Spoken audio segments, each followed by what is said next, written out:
Time to have a chat with Quincy City Council President, Councilor at Large Nina Liang for, well, an update on, of course, the City Council meeting. Also, what's going on in her world. Hi, Nina. Hi, how are you?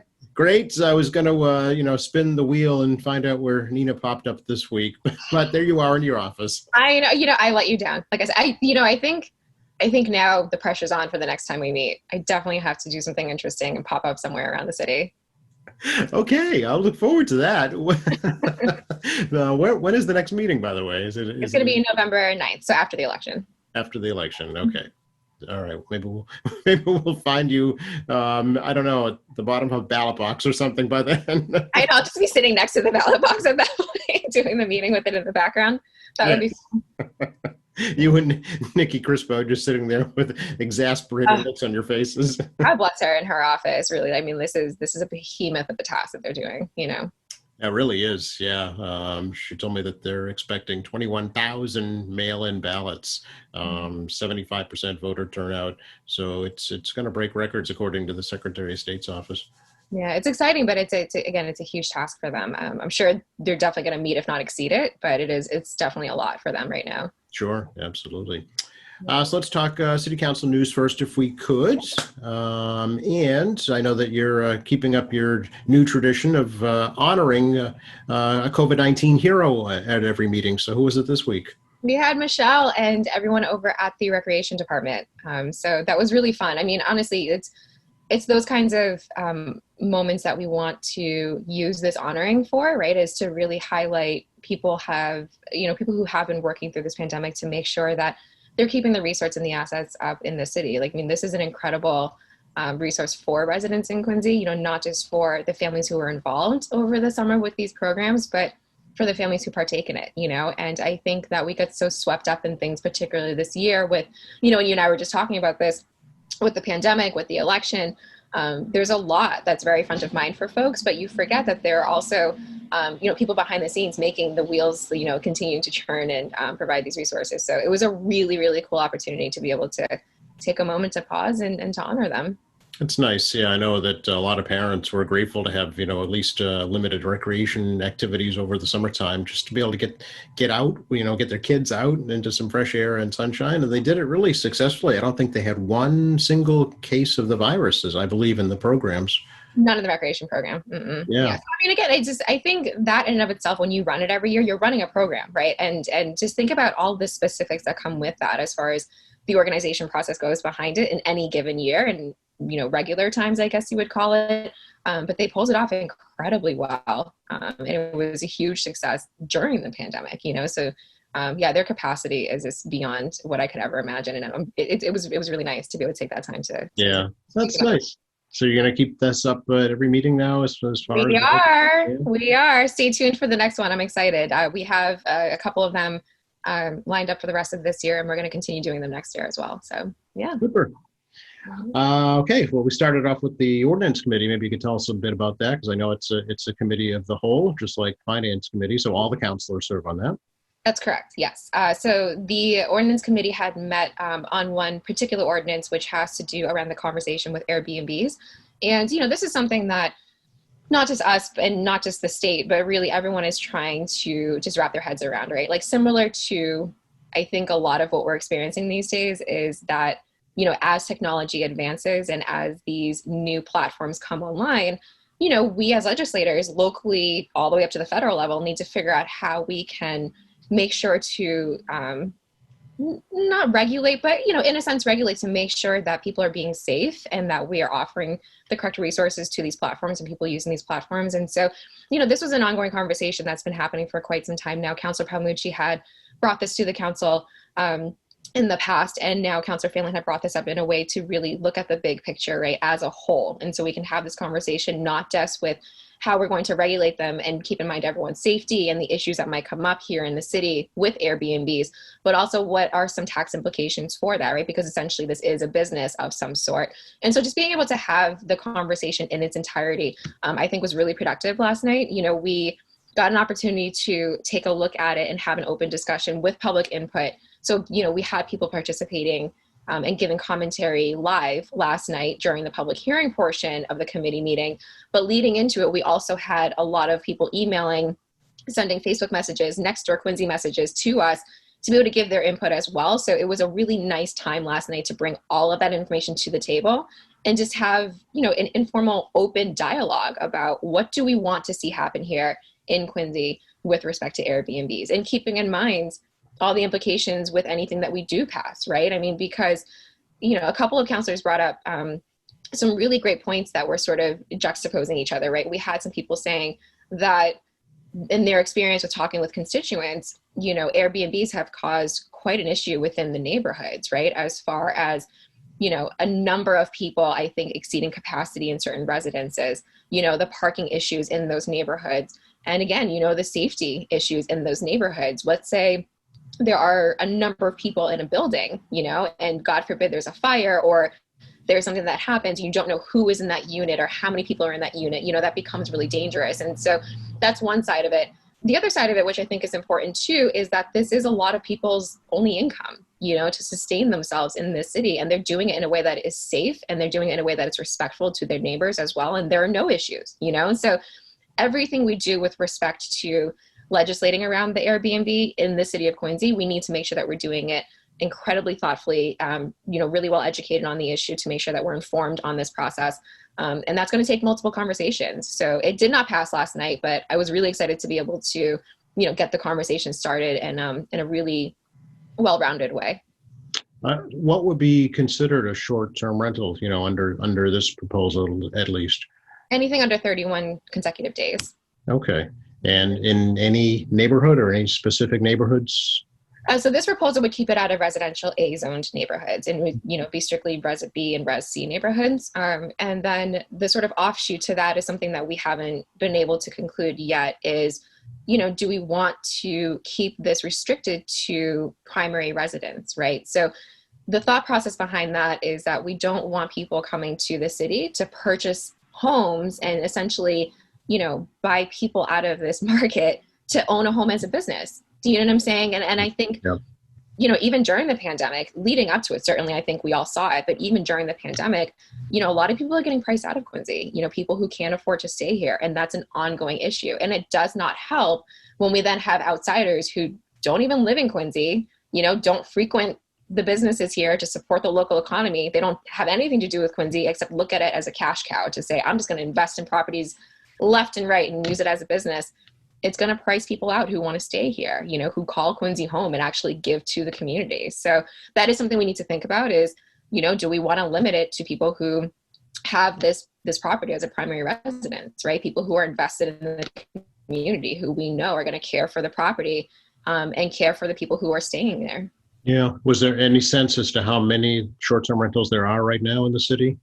There are not. So there's currently a state list for this, and Councilor Palmucci had brought this up yesterday, which was, again, yesterday's conversation was so informative all around from the public and from my colleagues, but he had mentioned that right now, the state keeps a list of addresses of where Airbnbs are registered. That I don't know if that includes like the HomeAway, for example, like some of the other platforms that offer this offer this product.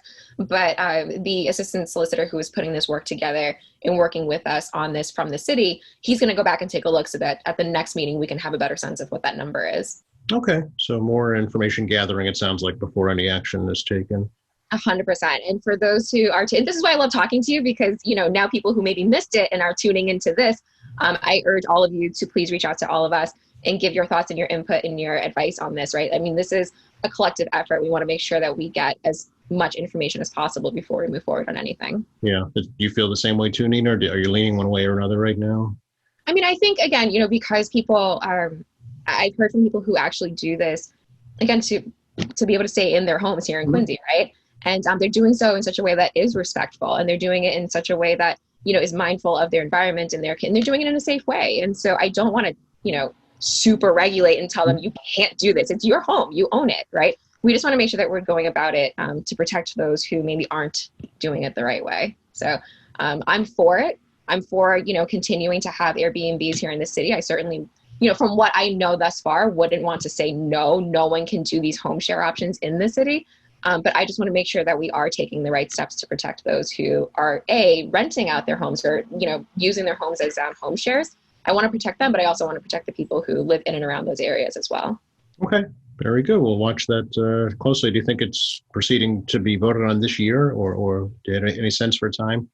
I don't know. I think, I don't think any of us want to necessarily hold ourselves to any particular timeline because we want to, again, be thoughtful. That's what I really appreciate about my colleagues on this body is that, we want to be incredibly thoughtful about these processes, right? Whether it's with Airbnbs, appropriations, whatever comes in front of us, we're going to take our time to make sure that we gather everything that we need to make an educated, informed decision on this. So, to my knowledge, none of my colleagues are looking to rush this because we want to make sure that we do it right. Okay, so it remains an ordinance committee then? Right now, for now. Yep. Okay. Speaking of appropriations, there is one being requested from the administration for $5 million from the community preservation account to purchase 2 pieces of property. What was the discussion around that last night? That went right into Finance Committee. So this is something that is an initiative from Councillor Fanlin in Ward 5, and then also from Ward 3 Councillor Ian Kane. And it's for parcels, obviously, respectively, in their wards that we're looking at. It's to my earlier point about people who don't live here, barely step foot in Quincy and invest in the economy here.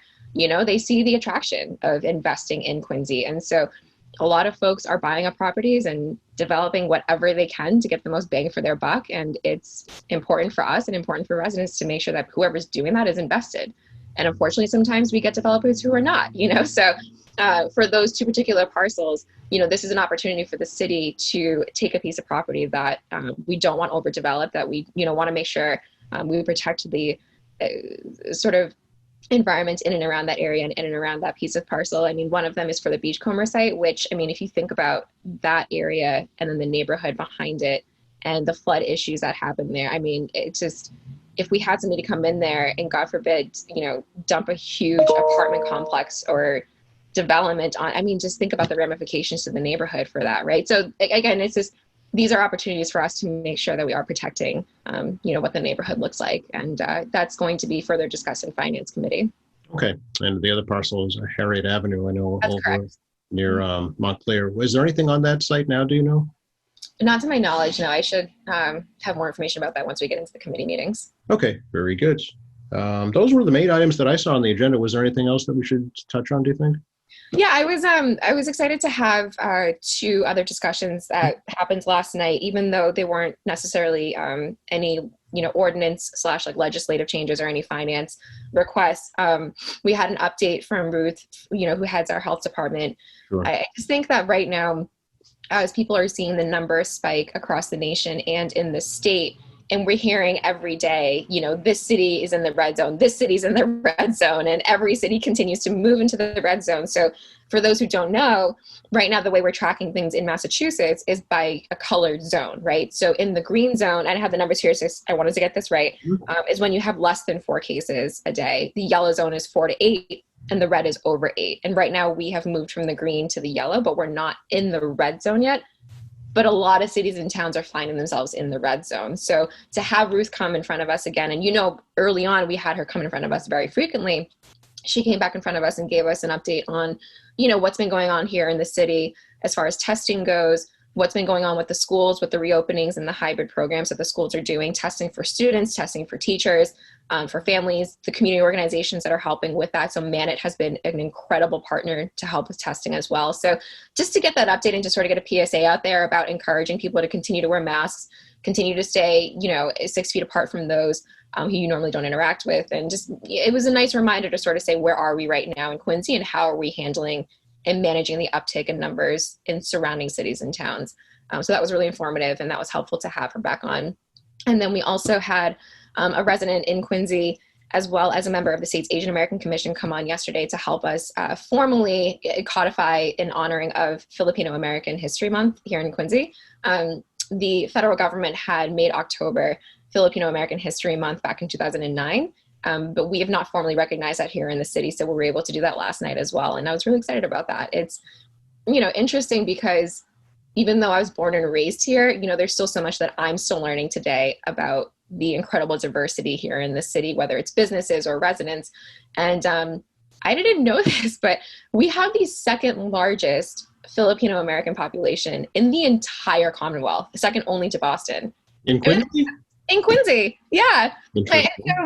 people look and they say, yeah, like Quincy has a huge Asian population, but I think people, I mean, speaking frankly, think, yes, Chinese, it's Vietnamese, right? But we have a huge Filipino population here. And when you think about the culture of those who either, immigrated from the Philippines or are born and raised here, I mean, just you look and you see their contributions to this nation and specifically to the state and to the city. They're not only entrepreneurs, but they're active in the community with giving back, and they're really active in the armed services as well. And so it was a really nice moment last night to be able to pause and just take a moment to honor a huge population here in the city of Quincy. Oh, was there a percentage given, Nina, as to what the population is in the city? I don't know the numbers with respect to the 35% we're looking in the overall API community. Okay. But I just know from the numbers as far as like an overall number of the population, again, we're second only to Boston right now. Wow, that's I just learned something myself too. Yeah, who was it that came to the council meeting?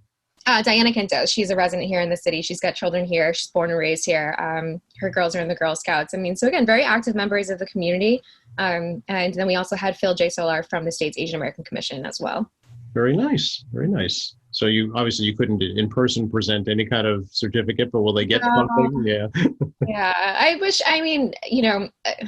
a number of us on the council, obviously, we would love to, even with the honoring of these COVID heroes, to be able to be in person and thank them face to face for everything that they've done. It's something that we want to do. We're all itching to do that. We all have seen what folks have been going through and really banding together as a community to get through this. My colleagues are very eager to be able to thank people in person, but we also need to be respectful of what's going on with this pandemic. And it's been really hard for us, for sure. We're all people persons, you know what I mean? So it's been really hard for us to not be able to see each other in person and to not be able to thank these folks in person too. Sure. Did Ruth indicate, I know there was some concern when the kids went back to school, how that might impact the numbers in Quincy. Did she talk at all about how that is going now the schools are back in a hybrid model? Yeah, she's tracking them by 2-week periods. And so she talked about the last 4 weeks. So the last sort of 2 chunks of 2-week periods, and the numbers have been slowly going down. So we're hoping that trend will continue. Okay. But doesn't seem to be a problem within the school buildings. Not knock on all the wood around me. They've been doing, look, I mean, again, it's a collective effort of so many people who make sure that, the kids and then respectively who are around those kids when they go back home are being safe, and that they are protected, but our teachers as well and all the faculty, they really have a huge task in front of them as well. So again, it's a huge collective effort of people to make sure that everyone is safe. Yeah. Curious. I know that the state ban on evictions expired this past weekend. There's still a federal ban, I think, in place through the end of the year. But was there any indication as to the city might step in again to help with rental assistance? I know in the springtime it did that. Yeah, I know that we're looking, so not specifically around that, but I know we had talked a little bit last night about the businesses as well and what we can provide as far as assistance goes for that. And so, for example, one of the things that the administration had done is waive the liquor license fees for a lot of the restaurants and small businesses. And so there's still a lot of work. That's only one, I don't want to say small because it's incredibly significant, right? But I mean that it's just one thing that came out, and it's because the wheels are constantly churning to see what can we continue to do. We obviously as a city need to sustain ourselves and the departments and the services we have. We need to also make sure that our residents and our businesses are being protected as well. And so again, this is a huge collective group think effort of people trying to figure out what can we do, whether it's something as small as, again, not small, but you know what I mean? It's something like waiving a license fee or helping with evictions or helping with landlords, whatever it may be, where, the wheels are constantly spinning to see what we can do. Sure. All righty, folks, if they have questions or need to reach out to you, how do they do that? So they can email me, nliang@quincyma.gov or nina@ninaliang.org, or they can call or text me at 617-657-9837 and go on Twitter, Facebook, whichever way works for folks. I am there. Okay. Anything else, Nina? Remember to go vote. Early voting. How did we not talk about this, Joe? Oh my goodness. This is we're both frying. We're bombarded by it. That's why. Yes, early voting is underway. Yes. Yay. No, we started early voting this last Saturday. So on the weekends, it's at North Quincy High School. And then during the week, it's at City Hall for those who want to for those who are voting by mail and have their ballots but don't feel comfortable mailing them, they can go to City Hall and drop them into that drop box. I will caution folks to go only there to drop off your ballots. If you see a ballot drop-off box, or if you get a notification for a ballot drop-off box that's anywhere other than City Hall, don't do it, because Right. it's not us, but yeah, no, we're only 2 weeks away. 2 weeks from today, actually. Yes, that's Yeah. right. Get out and vote, get out and vote, get out and vote. And the census is over. We don't have to talk about it anymore.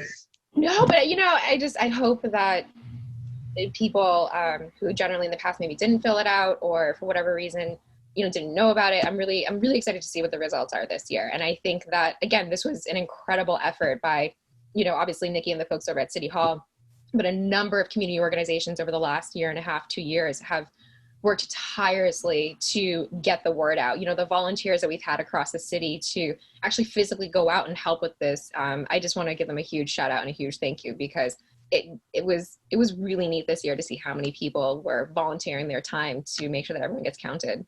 Yeah, according to Representative Chan, about almost 70% of Quincy residents responded. We'll get to 100 one day. I am hopeful. Hopefully. Yeah, it was almost 100 statewide. And Quincy was on the higher end of most communities, so that's good news. Yeah, I mean, again, you have to think about, right, the fact that everyone is doing this important work during a pandemic where literally everyone is just trying to figure out as we go, So it's kind of depressing sometimes to think, wow, we have to operate with this in front of us, a pandemic in front of us. But, the positive side to that is that people are doing it, and people are coming out in waves and helping and supporting each other with this effort. And so this effort with voting, whatever it may be. So yeah, we just have to hold on to that, stay positive, and keep up the fight, Sounds good. Thanks so much, Nina. It's always good to talk to you. I really appreciate it.